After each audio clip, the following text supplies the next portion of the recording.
The Radio Forest Podcast. Hello. Hey, how are you? I'm very well. Very well. How are you? Pretty good. My name is Forrest. Welcome, Chris. That's nice to be here. Hey, how was your Father's Day? Hectic. I've got 5 kids, so it's very, very hectic. Yeah, with traveling, that must be tough when you come home, right? Do you try to hop back in? And your wife is like, no, we've got this covered. You're messing it up, actually. A little bit of both.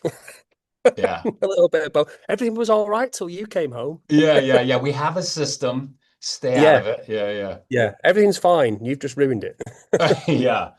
Yeah. How about World Cup? You watching any World Cup? Not really. There's other members of the band who are currently on the other side of this room, Oh, ready okay. to watch the match later on. I'm not. Funnily enough, I'm a Chicago Bears fan, so. Really? Yeah, for No 40 way. years. Yeah. 40 years of disappointment sometimes, but yeah. Yeah. So yeah, I've sort of fell out of love with soccer, as you guys call it, Sure. and got Yeah. into I was about, I must have been about 8 years old, something like that, maybe about 7 or 8 when I first saw some highlights of some game on a UK TV station, and just thought, and seen this team in dark blue that were doing really well, and I thought, oh, I like them, Yeah. and then that was it. Yeah, Have you and that seen was the days some? of Walter Yeah. Payton and stuff like that. So it was good Bears. Do you have a chance to see the band, not the band, the team in the States, or they do that European tour, but I don't know if they've made it over. I don't think they have. They Maybe they did, have. they did make it over actually, but I think we were on tour. They come over to you and you're That is gone. the curse of the musician is Yeah. you're trying to do something, and you, like, say a big band and Rush or someone announces a big tour and you think, great, I'm going to be in the States, I'll watch that, and then you align all your dates and it just Not isn't gonna going work to happen. out. So I've missed, not only have I missed the birth of a child, I've missed Rush and Metallica and Iron Maiden and you name it, I've missed it. I like how the birth of your child is the undernote. You're like Metallica and Iron Maiden. I mean, that's the big Yeah. miss. Yeah, well, no, I mean, it was. I watched it on FaceTime, and all my other kids were there because it was a Oh home wow. birth, so it was as good as it could be without me being there I got shouting you. at people. Yeah. Yeah, How was Metallica? Because didn't you get to go to like the Metallica like museum that they have like a pop-up museum sometimes before they play? How's that? yeah. Well, they ended up. There's an arena in Stuttgart in Germany where it's two arenas next to each other. We're in the sort of smaller one, and they were in the big one. No And our way. bass player Ricky, he's a huge Metallica fan, and he texted me that morning. We're on the tour bus, and he went, "Guess who's next door?" And I was like, "Oh, I don't know." He said Metallica. So we got up really early, and we went in because we knew we could get into the big room. So we watched their gear being loaded in, and the big. It was the hardwired tour. So there was the screens that moved up and down and the drones, and it was that tour. Yeah. And then it worked out that their start time and our start time was slightly staggered. So sorry, I've jumped a bit there. So yeah, we got to go into the museum through contacts and stuff, and we got to look at all this memorabilia and things. But then ended up we saw the back end, like the last half an hour of their show, and then we found out afterwards that James Hetfield had watched the first half an hour of our No show. way. That's Yeah, cool. we didn't know because obviously we're on Yeah. stage doing our job. But Yeah. yeah, so yeah, Hetfield saw a bit of us, which is a bit crazy. It's a little bit shocking, but he does. I mean, it makes sense when you think about it. You think like Metallica, right? They're into like Venom and all these, Motorhead. That's all they're into. But you listen to James talk, and he loves Pink Floyd and Kansas and Led Zeppelin and The Who. You're like, oh Yeah, yeah, he's an that old makes sense school because of guy. the area. Yeah, But yeah, he loves that arena classic rock era. yeah, Thin Lizzy, that's one of his Yeah, biggest that's awesome. influences, isn't it? Yeah. Yeah. Hey, I've got a super serious music question for you. Okay. Do you think Kurt Cobain would like the Foo Fighters? Wow, you're talking to a huge Nirvana fan. Is that why you've asked me this? Oh, maybe. I don't know. Maybe he would, but maybe he wouldn't. Maybe his public persona would sort That's what of I'm poo-poo thinking. it, Yeah, and then, but privately. deep inside, he'd be really happy for Dave to have reached that level of success. But because he was quite conflicted, he was very much the I'm a punk rock guy, but I then love the really he's Beatles. also, Yeah, yeah, I love the Beatles, So right. he was a conflicted person on lots of levels. But I'd like to think that he probably would, but he might not openly say it in an Sure. interview, you Yeah. know. Yeah, I struggle. I start to like not enjoy. the Foo Fighters, and this is just me. I'm not saying they're not a great band. I'm not saying they have tons of deserved respect. It's just like they're no longer dangerous for me. And I don't mean dangerous Yeah, like yeah, Kiss I or the know. Sex Pistols. Yeah, you get it. So it's no Yeah, longer that spark. But in the same side, I see them sort of like a Neil Young or a Bob Dylan. Again, not as good as that, but there's Bob Dylan albums that I struggle to get through. I'm like, these songs kind of suck. I don't enjoy this. But if you put yeah, all of Bob Dylan's greatest hits together, you're like, oh my God, what an artist. yeah. And It's for me, the killer. Foo Yeah, Fighters, like I can get one song from every album. I'm like, okay. And if you put them together with the greatest hits, well, then I love them. Is that just the back and yeah. forth I with loving think a for me, band? I remember because as I say, I was a huge Nirvana fan as a teenager, and then obviously things happened, what happened, and then I remember reading in the NME that Dave had released something and was in the process of releasing an album. And I think I remember buying the "This Is a Call" CD single and just being completely blown away and thinking, "Oh, great, he's going to do something really cool." And then about 3 or 4 months later, I saw about their third British gig in Manchester. It was Oh, in wow. the Academy, Manchester. So the lineup was the original drummer, William Goldsmith. It was Nate Mendel, Dave Grohl, and Pat Smith. So I was kind of seeing some of Nirvana, and Yeah. it was killer. And the opening band that night were the presidents of the United States of America, who Oh had no, no I've never idea seen them about. Yeah, live. Yeah. and they were brilliant. I didn't know anything by them, but by the end of that set, their support slot, I was like, these guys are Yeah. great. They're cool. Yeah, Yeah, yeah. yeah. Really, really original band. You know what's cool? Well, we could go down so many paths. With being a father, I do not remember the artist, but I started getting to these songs. So I was playing for my kids. I'm like, this is really good. This is more than writing songs for kids. Whoever this Mm, is definitely knows what they're doing. And so I did mhm. some digging, and it was the lead singer of the Presidents of the United Yes. States. Yeah, I don't he's remember got what that. his persona was as the musician. Casper Baby Yes, Pants, I that's think it it. is. Yeah. Yeah, Yeah. yeah. So you'd never guess that I'm like, wait, this guy No. knows how to write songs. This is different than, Yeah. tricking kids into melodies. But I was Yeah. like, of course he's an incredible artist for kids. It was Yeah, crazy. there's a guy in the UK called Nick Cope who is a kind of it's music for children, but he's got a past in an indie band that didn't quite make it. You know, it was low level indie band in the 90s. But now he's got this huge career and he tours the UK and he's got a TV show and Yeah. yeah, and my kids like listen, my younger kids like listening to his stuff. And it's really catchy stuff. It's well written, like you say, like the guy from the Presidents. It's just Yeah. it's well written stuff. They know what they're doing. Yeah. But How Raw was one of those first Foo Fighter shows. I mean, Dave's figuring it out. He's reeling, he's Mm. famous, he's rich, he's not sure what he wants to do, doesn't know if this is going to work. And that's a solid lineup. I mean, I mean, of course, the early Foo Fighters is monstrous. Yeah, and he barely spoke. You know, it wasn't like the confident Dave Grohl of today talking to a stadium. It was in a room that held about 1,000 people, and he was, thanks very much, and just on to the next song, and thanks a lot, and on to the next song, and that was it. And Right. hey, thanks for coming out, and goodbye, and that was it. He Yeah. didn't really talk a lot. It's crazy how well he can command a stadium because you see bands, especially you, I'm sure you see bands on several shows of the same tour, and you're like, that's the same speech in Yeah, Manchester and Boston. You're like, that's the same setup. But Dave is just like, you can see the band's like, we don't know how long he's going to talk yeah, or what he's going to get. Like, they need to pay attention. They can't just like walk away. They're like, he might talk for a minute. It might be 6 minutes, but the way he commands a stadium is like, how do you even develop that? He's just so comfortable and relaxed. It's kind yeah, of he is. not envious in a way, but like awe-inspiring for sure. Yeah, yeah, he's another classic rock fan, isn't he? So, you know, he's witnessed the best in his Yeah, over his life. So, yeah, yeah, all credit to him.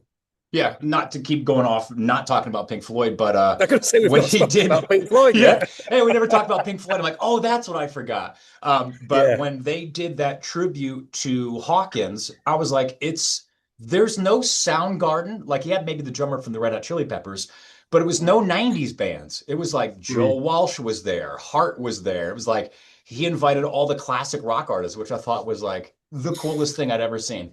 Yeah, I think the thing I read somewhere was that everyone on the bill had either worked with or was a friend of Taylor. So that's why the guys from Rush were there. And that was the thing that Right. snowballed into what is now the Rush reunion, is they went up with, I think they had Omar Hakim and Chad Smith and Danny Carey, I think were their drummers. And maybe Dave, I can't remember now, it was a couple of years ago. But that was the thing where they thought we could we could do this. We could do this with someone else. And they found an Yeah. incredible drummer. Anika Niles is just phenomenal. Yeah. So yeah. Yeah, I wasn't, Um, yeah, that's cool. I wasn't aware of her before, and it's just kind of opened up a yeah, whole new avenue for the I band. knew of her because an old guitar tech of ours, who's actually a drummer, had forwarded round a video of her doing some real technical fusion stuff. And then she appeared with Jeff Beck, and it was kind of, wow, she's incredible, you Yeah. know. And then when it got announced that it was her, myself and Ricky, our bass player, also a big Rush fan as well as a Metallica fan, was just going, oh, they've found the right person here. This is brilliant. It's not some Yeah. big name person from a big band. They found, you know, an undiscovered talent. And if she was like a musician's musician. Right. Yeah. Yeah. I thought that was cool. So we're talking to Chris with the Pink Floyd. Yeah, let's get Australian Pink Floyd. I forgot to You've got mention the that. t-shirt on. Oh yeah, I got you a shirt on. So my theory is anybody that's into Pink Floyd in 2026 had somebody else get them into Pink Floyd, right? Because you can't really like have seen them live. They don't open for anybody, guys of our Mm. age. So who was it that was like showed you the door that led you to Pink Floyd's music? Because it has to be somebody.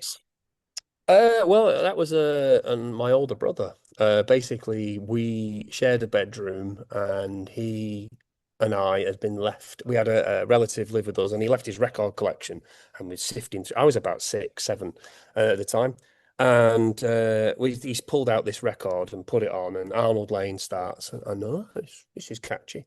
It's a nice little pop song, and then we're in bed and it's nighttime, you know, and then Interstellar Overdrive comes on and he just turns the light off. Uh-oh. And I'm like, ah! Yeah. And he Yeah. used to torment me with that. I used to put it on because that Scare album you. got all Yeah. these great Sid songs and it's got this weird space rock instrumental that used to just terrify me as a kid. So Mhm. it was my older brother through it was a cousin who left his record collection when he lived with us. But yeah, my older brother, Craig, I've got him to thank for introducing me to Floyd. But for years, that's what I thought they were. They were this psychedelic pop music, space rock thing.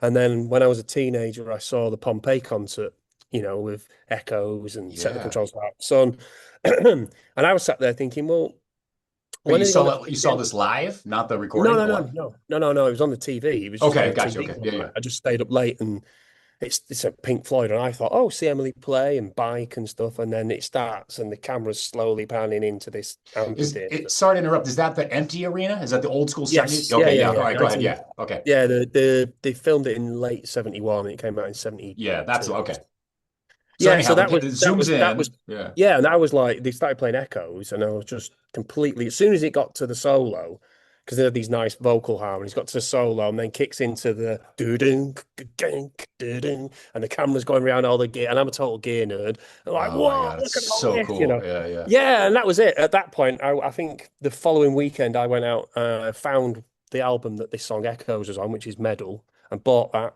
and that was it. I was in. Wow. Now So I was about with the sound 14. with the sounds of Pink Floyd and you guys are performing, how important is the gear? Because you can play the riffs for, metal or whatever, and people go, "Oh yeah, it's Pink Floyd," but like the tone might quite not be there. You guys have to dial it in 100%. Can you find other ways to mimic the sound, or you try to get like if they're playing an SG, I get an SG.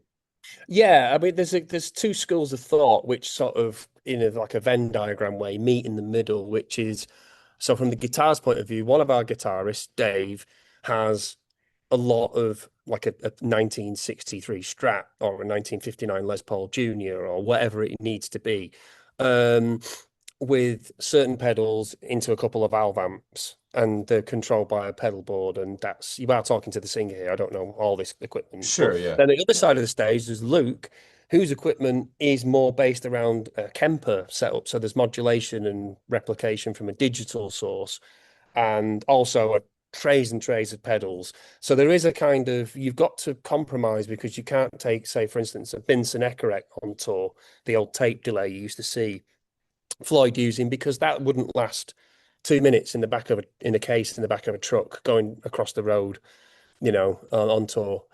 So there are kind of modern equivalents, and companies do specialize in replicating old pedals or old amp sims or whatever it is, you know. So there is a one hand holding the vintage rope and one hand holding the digital modern rope, and you've got to pull both at the same time to get that sound because you need accurate accurate replication, but it needs durability to be on tour for 7, 8 months of the year, Yeah. thrown around in the back of a truck and then loading in, loading out. It's a lot of wear and tear on equipment. But yeah, there is, and same for the keyboards.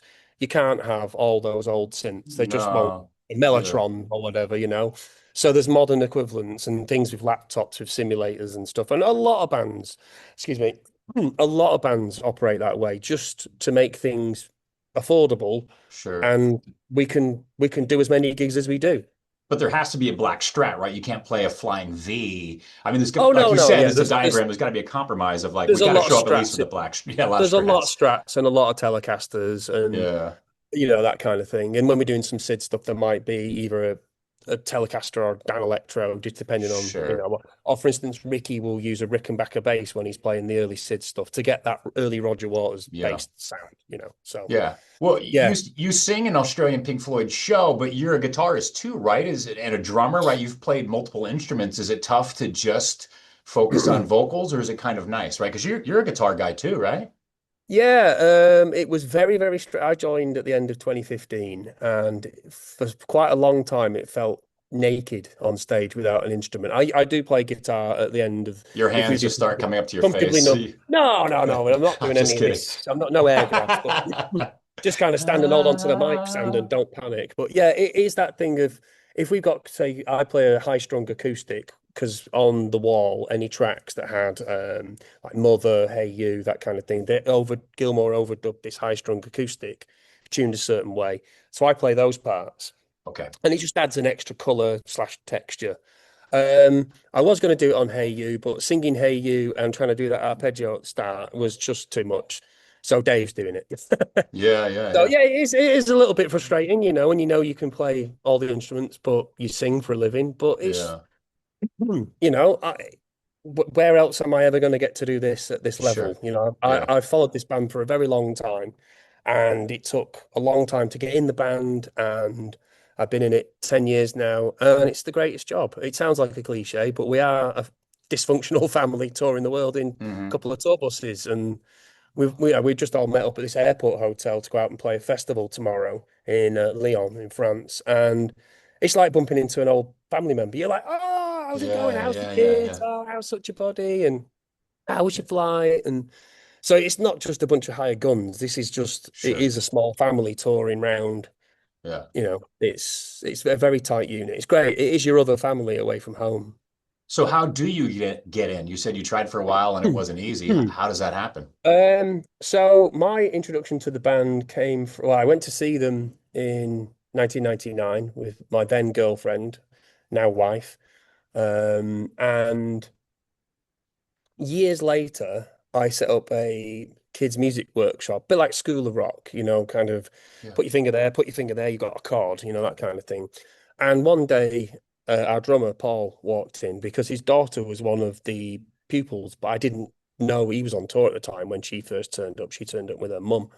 And he walked in and I thought, I know you. I recognize that face. I know that hat. And we just got chatting. And at the time, I was in another Floyd band. And he just said, if ever there's an opening, would you be interested? And I was like, yes. Thank you very much. I would be interested. But that took 4 years to happen. So I just sort of sit and wait with the suitcase packed, waiting to go.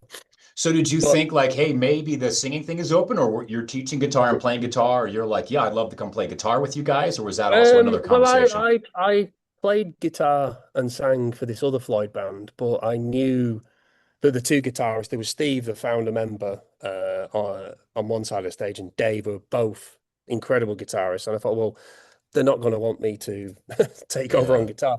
But I knew that there was a possibility that their singer might leave. So, excuse me. So that was it, really. I got a phone call off Steve, and he just said, "Do you want to come and audition?"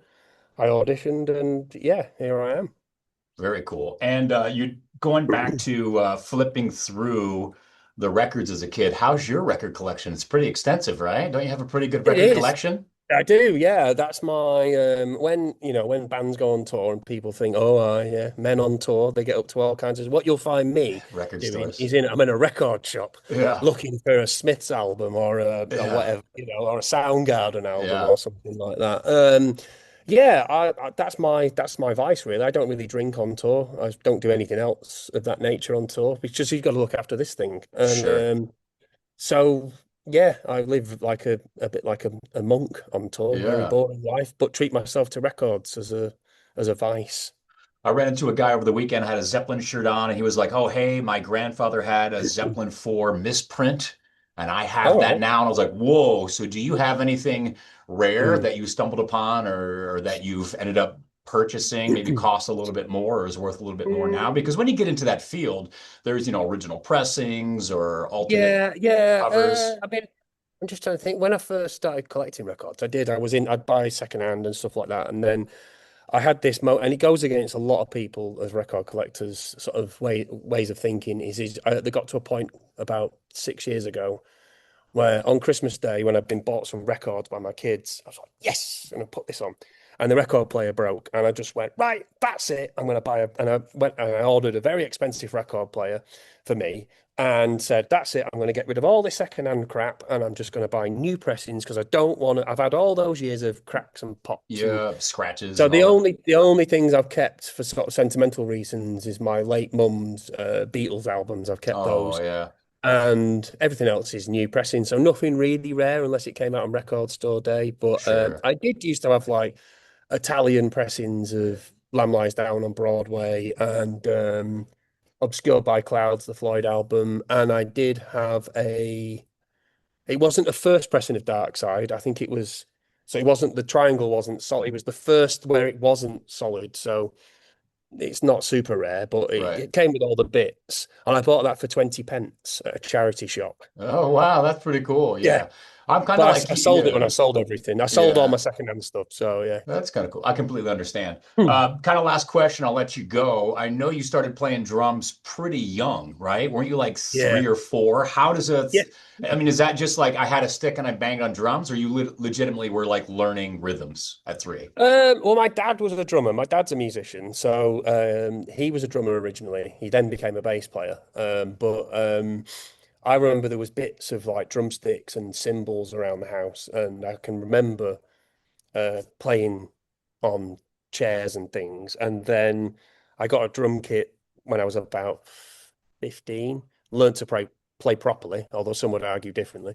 Um, well, I mean, I've recorded some stuff recently with Dave, our guitar player, at his home studio, and I've recorded where I played everything and sang, and it's my music that I've written, but I'm not releasing it. I'm not trying to be Taylor Swift or Got something. I it. want to be a pop Yeah. star. I'm 50 next year. I'm happy doing what I'm doing. This is just an Yeah. itch that you've got to scratch from time when you write Yeah. songs when you're on tour, and as I say, I'm not. Some of those songs are 10 years old. I'm not kind of like, oh, I must release all my music because I want to be Yeah. famous. Can't be bothered, Yeah. I'm just Yeah. too old. I also turn 50 next year. I'll share something with you and tell me if you've had the same. The physical things are changing at a rapid speed. It's like arthritis in my hip, reading glasses out of Oh, I see what nowhere. you mean now. Yeah, Right. yeah. So, It's just kind of like, oh, 43 to 49 is like light speed. And all of a sudden I'm like, oh, like there's the back. Like what? two yeah, years ago, I was completely fine. So I think I talked to Kenny Wayne Shepherd. He was like, oh my God, dude, so many things. He's the exact same age too. So have yeah. you had anything that you're like, I'm unstoppable, I'm great for my 40s, and all of a sudden you're like, ooh, No, twinge. no, I've always been ill. Oh, it's the other way. I'm not super Yeah, healthy. no, It's I've, opposite. I've I've been an asthmatic all my life, so I've had that to deal with. But yeah, aches and pains as you get older. You're constantly picking a child up if you've got five of the things, and that can hurt the lower back and Yeah. all that kind of stuff. But if Yeah, you're yeah. sensible and you say you're going to visit a gym, at least you said you were going to do it. And swimming is a really good thing, just general all round Oh yeah. fitness. Swimming is a Yeah. good thing. Non-compact. So I do try and Yeah. get in hotel pools when I'm on tour, but Right. it interrupts going record shopping. So you've got to find the balance. Sure. Yeah. Okay, I lied. Last question. What's the space potatoes? What's that all about? Oh God. So during lockdown, a few of us started a project to sort of how can I put it? Alleviate the boredom of lockdown. We're all musicians stranded in different parts of the country with the benefit of Zoom and what have you. And it just became a project that has never done a gig. It's never uh, blossomed any further than an online YouTube project. That's kind of it, really. It was just a lot of fun, and I'm going to sneeze. Excuse me. It was just a lot of fun, something to do during lockdown. Sure.